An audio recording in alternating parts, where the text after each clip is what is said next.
पहिला क्वेश्चन आहे ecosystem. What is ecosystem? What are the different component? आपण 8व्या वर्गात इकोसिस्टम शिकली. इकोसिस्टम 8व्या प्रोग्राम इकोसिस्टमचं. तर ही जी इकोसिस्टम आहे काय असतं इकोसिस्टम? मग एक सिंपल आणि छोटी डेफिनेशन आहे. काय सिंपल आणि छोटी definition? Interaction between interaction between Biotique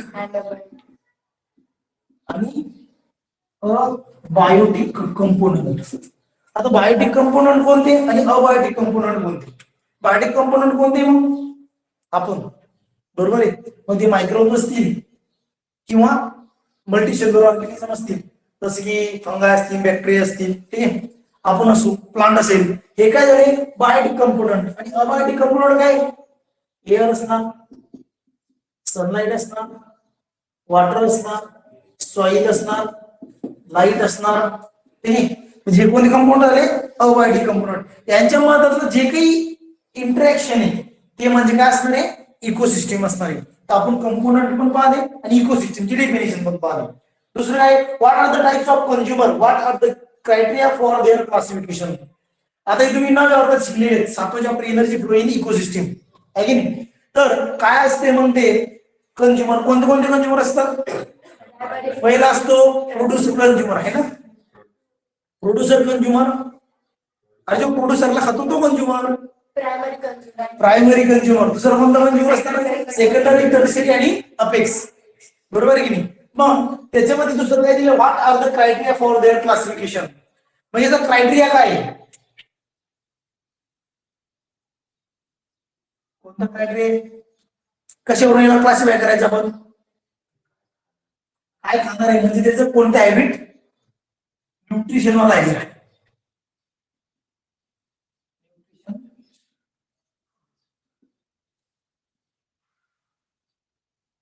nutrition habit. Producer consumer म्हणजे काय?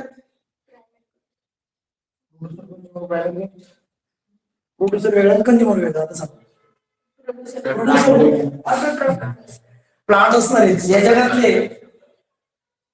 जगातले जे प्रोड्युसर असणार आहेत ते कोणते असणार आहे? फक्त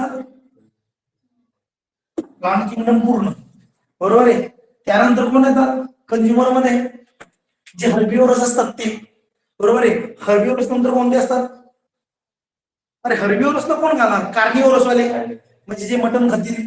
आणि कार्निव्हरसच्या नंतर कोण असणार? ओमनिव्हरस. बरोबर आहे. जे की आपण जे की दोन्ही पण चालते त्यांना. ठीक आहे. हे झालं त्यांचा क्रायटेरिया. पण जनरली आपण क्रायटेरिया काय सांगत असतो? Primary consumer, secondary consumer, tertiary आणि अपेक्स कंझ्युमर. आपण क्रायटेरिया यूज करत असतो. जे की क्रायटेरिया तुम्हाला त्या पिक्चर मध्ये पण दिलेला आहे की जे प्लांट आहेत ते प्लांट काय करू लागलेले आहेत? प्रोड्युसर आहेत ते. बरोबर आहे. मग ते प्रोड्युसर जे त्यांना खाणारे कोण आहेत? मग ते हर्बिव्हरस. ठीक आहे. जे की ग्रास ओपर असेल, त्यानंतर ते फ्रॉग. समोर आपण कंटिन्यू करू ज्यावेळेस ते टॉपिक येईल. What may the relationship between lake and bird on tree? अरे सांगितलं एक धरण आहे असं आणि या धरणाजवळ एक झाड आहे. ठीक आहे. आता या झाडावर काय पक्षी का? हा, त्या झाडावर जो पक्षी आहे असं पक्षी करत. ठीक आहे. तर हा जो पक्षी आहे या पक्ष्याचं आणि या धरणातल्या पाण्याचं काय रिलेशन? तुम्ही 3 प्रकारच्या खूप साऱ्या प्रकारची इकोसिस्टम शिकलो आपण. टेरेस्ट्रियल इकोसिस्टम शिकलो, ॲक्वाटिक इकोसिस्टम शिकलो, डेझर्ट इकोसिस्टम शिकलो. बरोबर आहे. मग आता हा जो पार्ट असतात झाडाचा हा कोणत्या इकोसिस्टमचा पार्ट आहे? टेरेस्ट्रियल. टेरेस्ट्रियलचा जमिनीमध्ये. बरोबर आहे की नाही. हे कोणते असणार आहेत? ॲक्वाटिक वाले. मग यांच्यामधला जो संबंध आहे खरंच संबंध असतो यांच्यात या पक्ष्याचा आणि या जमिनीतल्या पाण्याच्या वाल्याचा काय संबंध सांगा पटकन. त्याने काय विचारलेला question? What may be the relationship between the lake and bird on the tree? काय रिलेशन आहे त्याचं? की तो काय करणार आहे की तो त्याचं जे शेल्टर आहे तो जो राहणार तो झाडावर राहणार आहे आणि ते पाणी पिणार किंवा त्या माश्या खाणार, त्या कुठल्या खाणार? लेक मधल्या खाणार. याचा अर्थ आपण असं म्हणू शकत नाही, करे हा जो पक्षी आहे हा टेरेस्ट्रियल इकोसिस्टीम आणि ॲक्वाटिक इकोसिस्टीम दोघांचा पार्ट आहे म्हणू शकतो का नाही. कारण इकडा पार्ट कोण येतो, कारण इकडा कंझ्युमर आहे, इकडा पार्ट कोण आहे, कारण तिथं राहतो. बरोबर आहे. म्हणजे दोन्ही पण इकोसिस्टीमचा तो काय आहे, पार्ट आहे. एक पार्ट आहे फक्त दोन्ही कंडिशन मधला, दोन्ही इकोसिस्टीम मधला ते इम्पॉर्टंट पार्ट आहे. रिझन आपण त्याचं बघितलं. त्यानंतरचा क्वेश्चन कोणता आहे, what are the difference between food chain and food web. चला आलो आपण आता ओरिजिनल क्वेश्चन. फूड चेन आणि फूड वेब याच्यावर डिफरन्स काय आहे, काय चेंज आहे याच्यावर, काय डिफरंट याच्यात सगळ्यात महत्वाचा. फूड चेन, चेनचा अर्थ काय रे, साखळी. साखळी कशी असते, सरळ असते ना, स्ट्रेट वाली, मग ती झाली चेन. फूड चेन अशी सरळ राहणार. जसं की हिच्यात दिलेली आपल्याला काय काय येते, झाड आहेत, त्यानंतर ग्रास हॉपर आहे, त्यानंतर फ्रॉग आहे, त्यानंतर स्नेक आहे, त्यानंतर ईगल आहे. बरोबर आहे. त्यानंतर कोण इकडं डिकम्पोजर म्हणजे फंगाय. ठीक आहे, ते कोणते डिकम्पोजर आहेत. ही सरळ चेन आहे, पण हे जरुरी आहे का की ह्या गवताला फक्त ग्रॉस हॉपरच खाईल. कॉपीराइट का त्या ग्रॉस हॉपरकडे त्याचे, तुला फक्त मीच खाईल आहे का नाही. मग इथं कोण खाऊ शकते, डिअर खाऊ शकते, डिअरची स्पेलिंग कशी. आणि कोण खाऊ शकते, बकरी खाऊ शकते.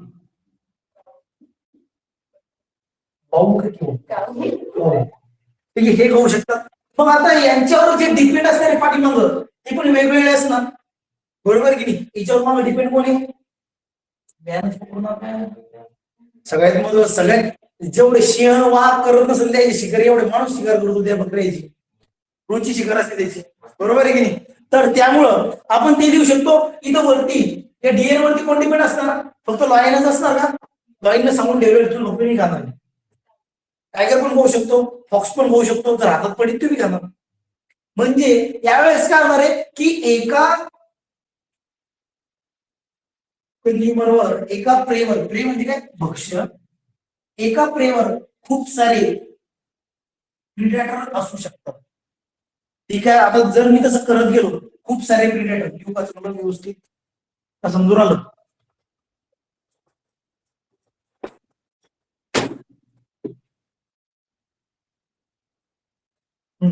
आता एका प्रेवर जर खूप सारे प्रिडेटर, प्रे लिहू आपण तुम्हाला, ठीक आहे, याच्यावर आपण खूप सारे प्रिडेटर लिहू शकतो.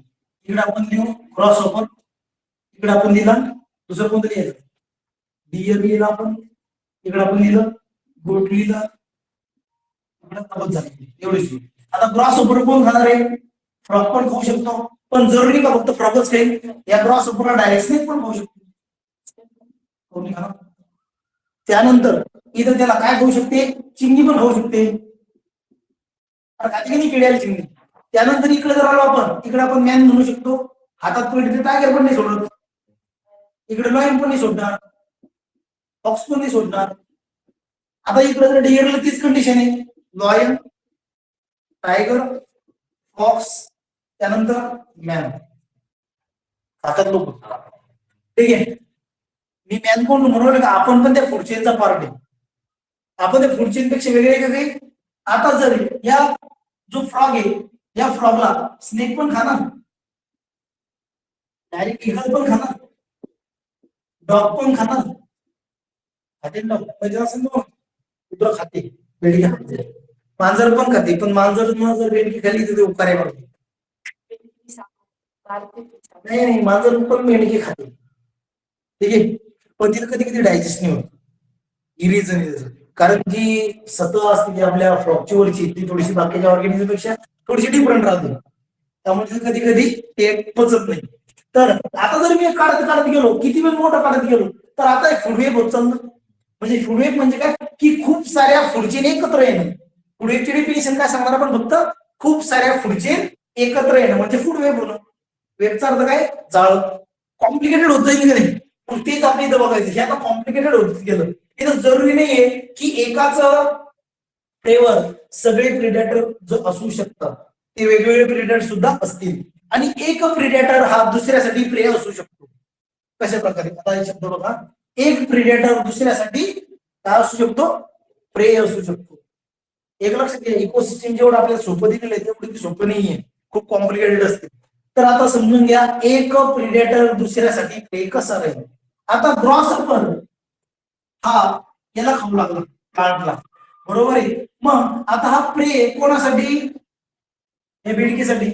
या बेडकीला जर तो स्नेक खाऊ लागला तर ही बेडकी प्रे कोणासाठी असणार आहे, स्नेकसाठी. पण बेडकी सध्या प्रिडेटर आहे कोणासाठी, ग्रॉसहॉपरसाठी. म्हणजे वाक्य झालं सॅटिस्फाय की एक प्रे हा दुसऱ्यासाठी प्रिडेटर असू शकतो. कळालं एवढं. म्हणजे जे आपण इथं पाहिलेलं आहे, तुम्ही जे खालचे दोन क्वेश्चन तुमचे, write the name and category of each of the component show in the picture. कोणते कोणते कंपोनंट आहेत ते, प्रोड्युसर आहे, प्रायमरी कंझ्युमर आहे, सेकंडरी कंझ्युमर आहे, टर्शियरी, अपेक्स आणि कोणता लास्ट वाला डिकम्पोजर. ठीक आहे, हे तिथं लक्षात ठेवायचं. डिकम्पोजर का बरं गरजेचे, याचा प्रश्न, या प्रश्नाचं उत्तर आपल्याला समोर मिळणार. कोण गरजेचे, ठीक आहे. What is the necessary convert this picture into the food web. आता जर याला या फूड वेबला, या फूड चेनला जर आपल्याला फूड वेब मध्ये कन्वर्ट करायचं असलं तर काय गरजेचं आहे. जी कंडिशन मी इथं केली, एका प्रेवर खूप सारे अवलंबून करायचे, बरोबर आहे. जसं की त्या ग्रास वापरलं, जरुरी आहे का फक्त तो हेच खाणार म्हणून उंदीर पण खाऊ शकतो, उंदीर नाही का, मांजर खाऊ शकतो, उंदीर नाही का, मांजर त्याला खाऊ शकते. मग तिथं एक वेगळी फूड चेन ऍड होईल. म्हणजे फक्त आपल्याला तिथं काय करायचंय, ऍडिशन ऑफ फूड चेन. प्रत्येकाची एक वेगळी फूड चेन तयार करायची. तिथं काय तयार होऊन जाईल, आपले फूड वेब तयार होऊन जाईल. आता समोरचा जो क्वेश्चन आहे, इकोसिस्टीम रिव्ह्यू, एकदा तुम्ही काय करा ते वाचा.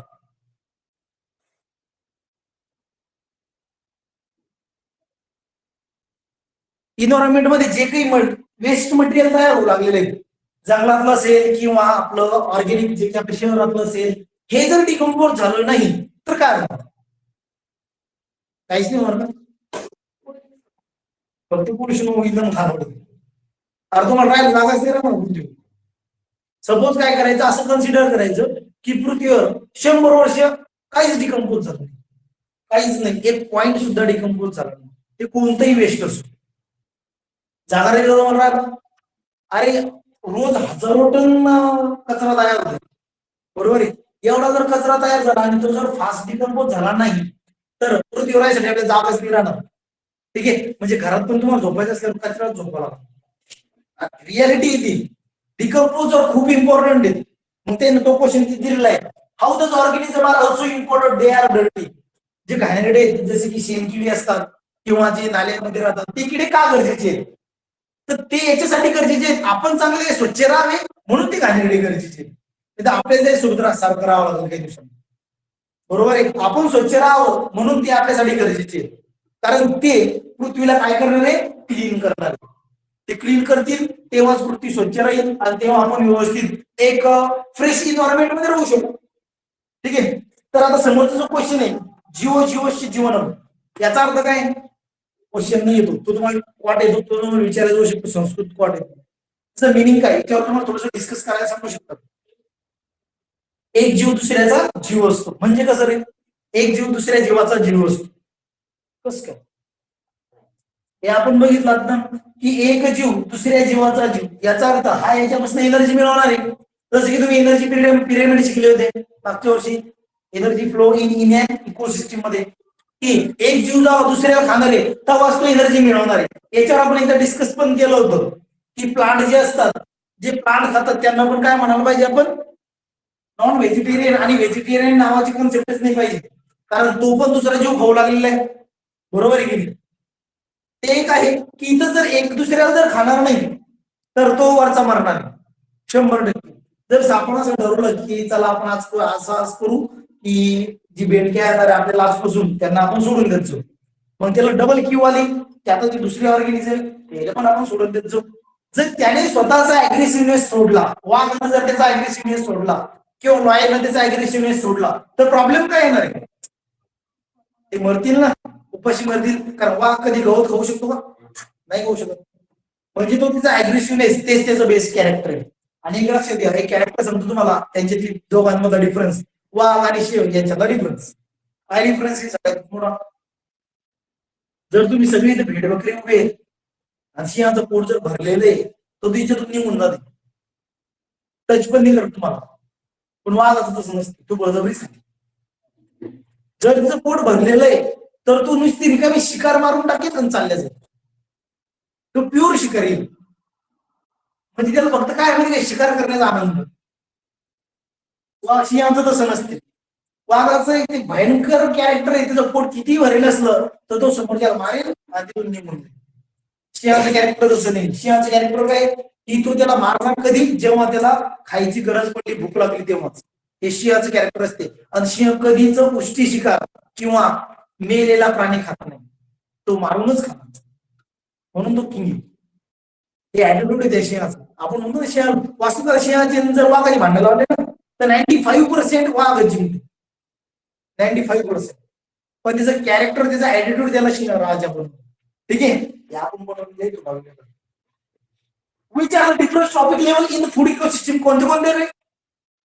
कोणते कोणते ट्रॉपिक लेवल असतात? Trophic level in and food chain. अरे वरती जे लिहिले आपण जास्त ट्रॉपिक लिहिले ना, primary consumer, secondary, tertiary, apex आणि डिकम्पोजर. हे कोणते गॅस ट्रॉपिक लेवल आहेत त्याच्या. दुसरं काय कोणतं? What is. आता याच्यात जर आपण एनर्जी पिरामिडचा विचार करू, अपेक्स सगळ्यात उंच. अपेक्सचा अर्थ काय माहिती का? सगळ्यात उंच. तसं काही नाही, आपला मिनिंग झाला. रियालिटी इंग्लिश मध्ये अपेक्सचा अर्थ आहे उंच शिखर. तसे हॉस्पिटल आहे, मेडिसिन मधलं सगळ्यात बेस्ट वालं अपेक्स. त्याचा अर्थ बेस्ट वाला म्हणजे अर्थ शब्दाचा अर्थ अपेक्स सगळ्यात उंच क्वालिटी, असं त्याला क्वालिटीच्या बद्दल दिलेलं आहे. पण त्याचा अर्थ काय होतं? उंच शिखर. आता इथं काय prime energy pyramid. Energy pyramid मध्ये पाहिलं तुम्ही first trophic level, second trophic level, third trophic level पाहिलं होतं का एनर्जी पिरॅमिड. आणि एनर्जी पिरॅमिड हा असा आहे, तो नाही म्हणतो असं पिरॅमिड आहे ना. एनर्जी पिरॅमिड असा होऊ नये. रिझन, त्याच्या मागचं रिझन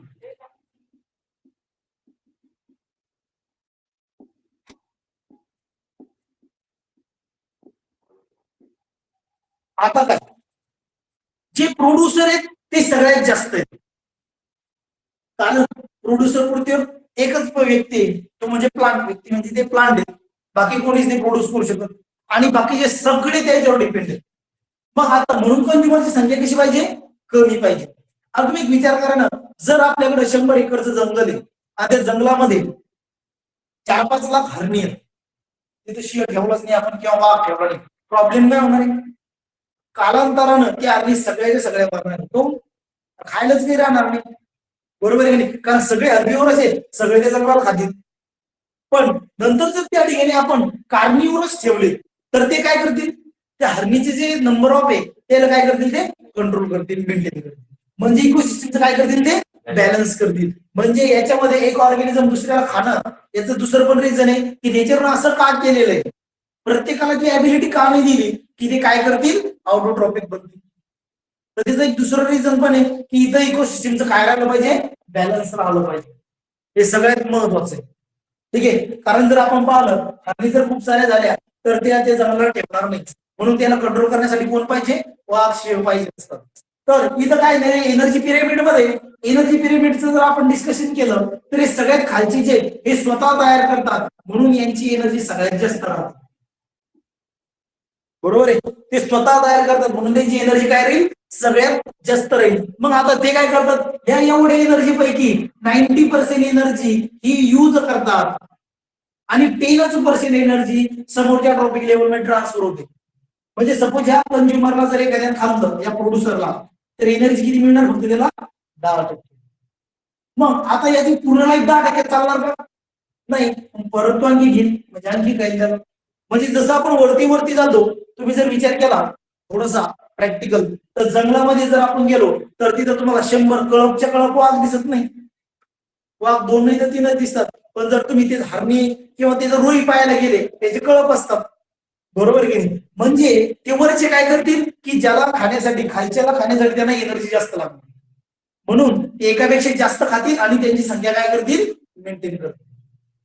हे लक्षात घ्यायचं नाही. जेव्हा ते खालच्या लय मोठ्या खाणार आहे तेव्हा त्याची संख्या काय राहणार आहे? मेंटेन राहणार आहे. म्हणजे समजा एका वाघानं पूर्ण आयुष्यामध्ये एकच हरिण खाल्ली काय प्रॉब्लेम आहे? याची संख्या मेंटेन राहील का? नाही राहील. म्हणजे इकोसिस्टमचा बॅलन्स त्या ठिकाणी राहणार नाही. म्हणून हा जो एनर्जी पिरामिड आहे हा त्रिकोण यासाठीच आहे की खाली सगळ्यात जास्त एनर्जी जेव्हा ते एका ट्रॉपिक लेवल मधून वरच्या ट्रॉपिक मध्ये लेवल मध्ये जाते तेव्हा एनर्जी काय होते? कमी होते. ठीक आहे. आणि कळलं एनर्जी कशी कमी होते? कारण तो स्वतःसाठी पण ती एनर्जी वापरणार आहे. आता समोरची let's think the bird building a nest 3 feet upon the fishes in nearby pond. Whether this bird is part of the both. कोणाचा पार्ट येतो? Tree as well as pond. आहे का पार्ट? आपण आधीच बघितलं की दोन्ही पण इकोसिस्टमचा कार्य येईल पार्ट राहील. Complete the following chart. आता बघायचं आपल्याला चार्ट कंप्लीट करायचं. काय बरं त्या चार्ट मध्ये? ते बायोटिक कंपोनंट सांगितले बरोबर आहे. त्यानंतर इकडे कोणते कंपोनंट राहील मग? इकडं अबायोटिक आहे तर इकडं बायोटिक कंपोनंट राहतील.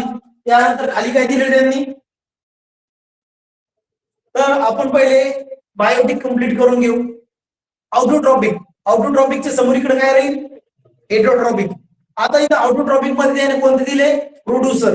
मग प्रोड्युसर मध्ये कोणते राहतील? प्लांट राहतील बरोबर आहे. पण एक लक्षात घ्या या जगात फक्त प्लांटच प्रोड्युसर, ऑटोट्रॉपिक नाही. प्रोड्युसर जरी प्लांट असले पण ऑटोट्रॉपिक प्लांट नाही, दुसरे पण असतात. काही मायक्रोब्स असतात.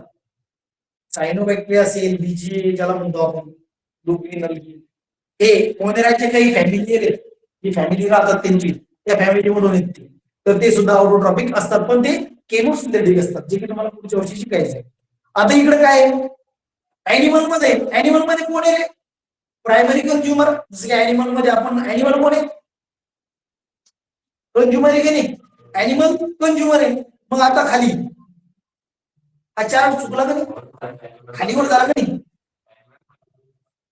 ऍनिमल खालचीच पाहिजे होते, तिथं चुकवलं त्यांनी, म्हणजे ते प्रिंटिंग मिस्टेक झालेली वाटतं. असो आपण त्याला नीट करून घेऊ. ऍनिमलला खालची टाका. ठीक आहे. प्रोड्युसर, डिकम्पोजर आणि खालचे काय राहील मग? ऍनिमल राहील. इकडे प्लांट राहिले आणि डिकम्पोजर मध्ये कोण राहणार आहे? फंगाई किंवा बॅक्टेरिया. फंगाई आणि बॅक्टेरिया आपण तिथे देऊ शकतो. त्यानंतर खालीच्या त्या ऍनिमल मध्ये प्रायमरी असतात, सेकंडरी असतात आणि टर्शियरी असतात. प्रायमरी, सेकंडरी आणि टर्शियरी हे 3 कंझ्युमर तिथे आपल्याला सापडतात. लिहून द्यायचं बोर्डवर. अबायोटिक कंपोनंट मध्ये फिजिकल फॅक्टर दुसरे कोणते असणार? Chemical factor.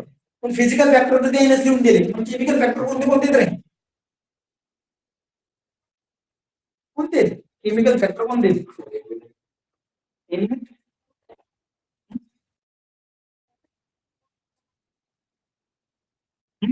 न्यूट्रिएंट असू शकते. त्यानंतर अमिनो ऍसिड खूप सारे लिहू शकतो आपण केमिकल फॅक्टर मध्ये, कारण त्या केमिकल फॅक्टरचा उपयोग करून नंतर समोर काय प्रोटीन तेव्हा तयार होणार आहे ना. न्यूट्रिशन इन प्लांट ज्याला आपण असं लिहू शकतो तिथं केमिकल कंपोनंट मध्ये.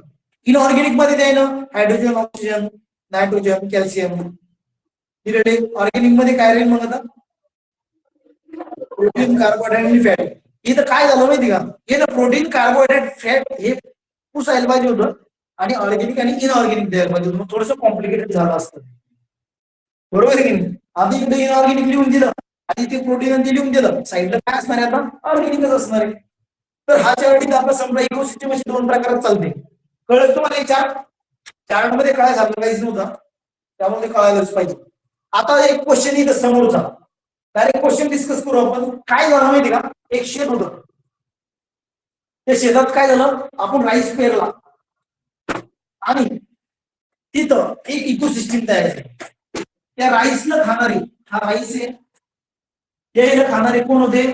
ग्रासहॉपर आले, यायला खाणारे फ्रॉग आले, यायला खाणारे स्नेक आले, यायला खाणारे ईगल आले. ठीक आहे. मग आता प्रॉब्लेम हा झाला की प्रश्न देण हा विचारलेला आहे.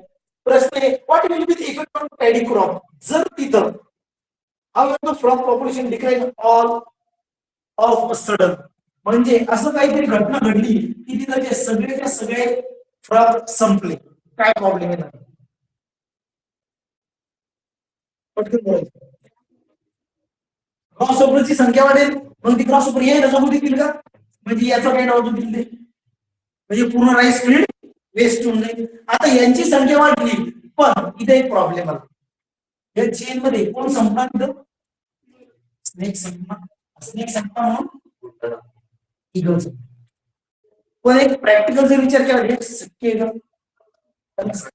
स्नेकला किती केलं, पण आपण असं एक कन्सिडर केलं, मग त्यासाठी काय केलं, त्याचा आन्सर काय आपल्याकडं फूड वेब त्याचा आन्सर आहे. कारण इथं प्रॅक्टिकली शक्य नाही, कारण इथं फूड वेब कन्सेप्ट आहे.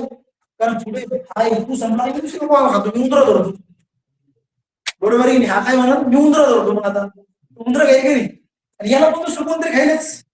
पण जर आपण कन्सिडर केलं की सपोज जेवढेच ऑर्गॅनिझम आहे ते शेतात, तर आता काय होईल त्याच्यावर प्रश्न आहे.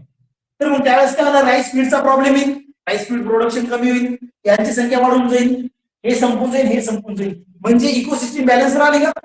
नाही. म्हणजे त्यासाठी इकोसिस्टम बॅलन्स राहण्यासाठी सगळे ऑर्गॅनिझम गरजेचे आहेत. समोरचा क्वेश्चन आहे, number of which consumer will be decline and which will increase. मग इथं काय झालं, प्रायमरी कंझ्युमरची संख्या काय झाली, वाढली, सेकंडरी कंझ्युमरची संख्या काय झाली, कमी झाली. हे तेच देऊन दिलं आम्हाला. बरोबर आहे की नाही? नंतर थर्ड क्वेश्चन काय, what will be the overall effect on the ecosystem. काय इफेक्ट होईल इकोसिस्टम वरती? काय इम्बॅलन्स होईल इकोसिस्टम, इकोसिस्टमचं बॅलन्स राहणार नाही. ठीक आहे. आणि नंतरच आपण काय, व्हॉट इज, आता समोरचा क्वेश्चन बघू आपण, एकदा वरची कंडिशन वाचून घेतली एका नंतर. From the condition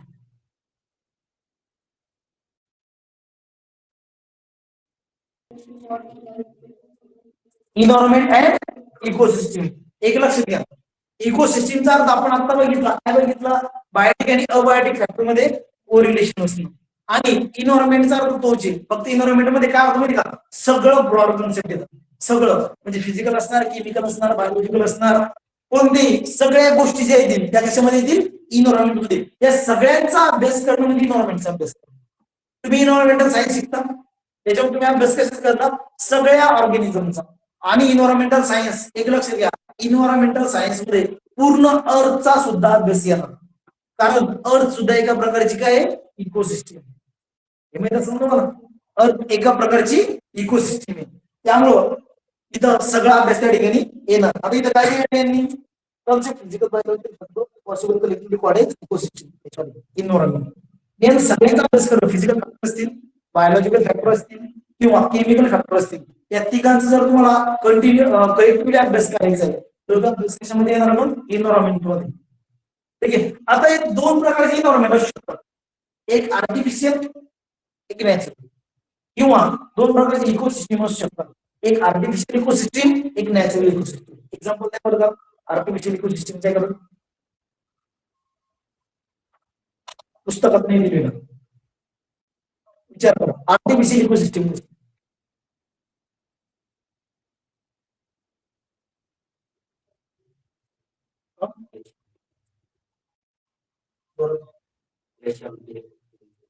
power plant, power plant असतात, रेशीम किड्याची फार्मचे असतात ते आर्टिफिशियल इकोसिस्टम करते.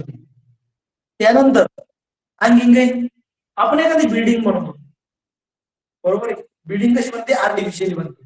आता ज्यावेळेस तुम्ही बिल्डिंग बनवली आणि त्या बिल्डिंग मध्ये जर काही चिमण्या किंवा काही पक्षी राहत असतील, तर जसं की झाड आधी त्याचा एक पार्ट होतं, आता ती बिल्डिंग त्या इकोसिस्टमचा पार्ट झाली नाही का, 100% पार्ट झाली, म्हणजे आर्टिफिशियल इकोसिस्टम राहते. आता दुसरी गोष्ट, आर्टिफिशियल इकोसिस्टम कशी, तुम्ही एखादं धरण बांधलं, त्यानंतर मासे तिथे येणार, बरोबर, मासे म्हणजे किडे तिथे येणार, पक्षी येणार, प्राणी येणार. याचा अर्थ काय की तिथं एक नवीन इकोसिस्टम तयार होणार, होईल की नाही. आता आपण सपोज एखादी शेत आहे 1000 एकराचं, त्या ठिकाणी आपण काय केलं, ते शेत जमिनीखाली काढलं आणि तिथे तयार केले धरण 1000 एकराचं. तर पहिली जी इकोसिस्टम होती त्या ठिकाणी आता ती राहते का, नाही. आता ती पहिले टेरेस्ट्रियल होती आणि कशात कन्वर्ट झाली, ऍक्वाटिक मध्ये. पण आता ऍक्वाटिक इकोसिस्टम ह्युमन तिथं पार्टिसिपेट केल्यामुळे तयार झाली ना, मग ती कोणती इकोसिस्टम म्हणू शकतो आपण, आर्टिफिशियल इकोसिस्टम त्याला म्हणू शकतो. ठीक आहे, ही कन्सेप्ट कळू राहिली तुम्हाला. ठीक आहे, तर समोरच्या पेजवर चला, काय दिलेलं आहे म्हणते ना, आता याचा जर पाहतो तुम्ही बायोटिक आणि अबायोटिक फॅक्टरचा डिटेल अभ्यास करणार, त्यांचं इंटरॅक्शनचा टोटल डिटेल अभ्यास ज्यावेळेस तुम्ही करसाल त्याला आपण म्हणणार सब्जेक्ट असतो इकोलॉजी.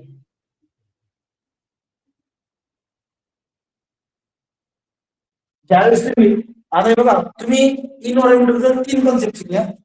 पहिली कॉन्सेप्ट काय शिकली तुम्ही इकोसिस्टम, बायोटिक आणि अबायोटिकचं इंटरॅक्शन, फक्त इंटरॅक्शन. ठीक आहे. इन्व्हायरमेंट मध्ये काय केलं तुम्ही बायोटिक अबायोटिक केमिकल फॅक्टरचा अभ्यास, या तिघांचा अभ्यास केला तुम्ही. परत एकदा सांगतो इकोसिस्टीम मध्ये तुम्ही कशाचा अभ्यास केला, बायोटिक अबायोटिक यांचं इंटरॅक्शन, बरोबर आहे. इन्व्हायरमेंट मध्ये कशाचा अभ्यास केला, फिजिकल केमिकल बायोलॉजिकल फॅक्टरचा अभ्यास केला, त्याच्या रिलेशनचा अभ्यास केला का नाही, त्या फॅक्टरचा अभ्यास केला. आणि तिसरं इकोलॉजी कशाला म्हणणार, या दोघांचा अभ्यास करणं इकोलॉजी. त्या दोघांचा अभ्यास करणं म्हणजे काय इकोलॉजी. म्हणजे तुम्हाला इकोलॉजी डेफिनेशन सरळ सरळ काय सांगतील, बायोटिक अबायोटिक आणि केमिकल फॅक्टर जे असतात किंवा फिजिकल फॅक्टर असतात या सगळ्यांचा स्टडी करणं. सिंपल डेफिनेशन तुम्ही तशी देऊ शकता. ठीक आहे. पुस्तकात डेफिनेशन काय दिलेली आहे,